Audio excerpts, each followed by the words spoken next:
All right, this is Unit 1, Topic 2, Lesson 3. This is the first day. We're solving inequalities now. Solving inequalities just like you would solve equations. If you see -5, you're going to do the opposite, which is add 5. The addition property of equality.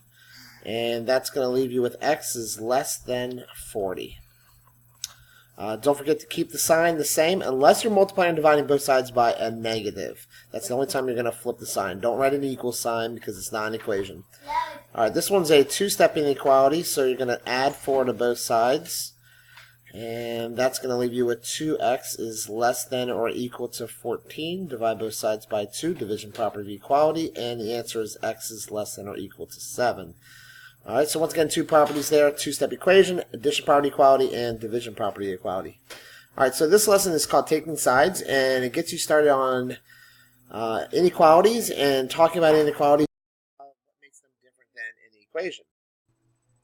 A couple of the questions I like the most, which I know we talked about in class, was this one right here when it says 4 greater than x.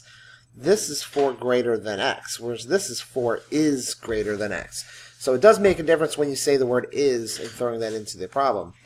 Just like this one, if x is a negative, then when you add something and multiply it by 3, it's not necessarily going to give you a positive answer if you had started with a negative as the x. So these questions really are designed to make you think about them.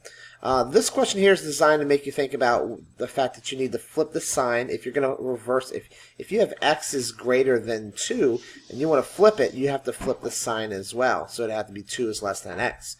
Because there is no, you can't just flip it. There's no commutative property of, there is a commutative property of addition, but you can't just flip the whole thing around without actually changing the sign as well. Alright, so the homework in this, pretty straightforward. It has solving and graphing inequalities. Addition property of equalities, just like the warm-up. So we've got x is greater than negative 12. So I'm going to put negative 12 in the middle. And it's greater than, so it's going to be an open circle, not filled in, because negative 12 is not an answer. We've got bigger numbers over here, and smaller numbers on this side.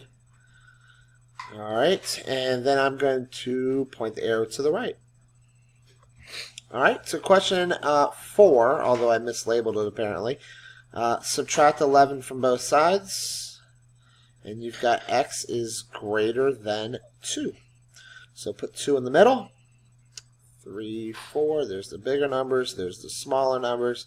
It's once again going to be an open circle because it's not or equal to, and it's pointing to the right because it's greater than. Greater than points to the right, and less than points to the left.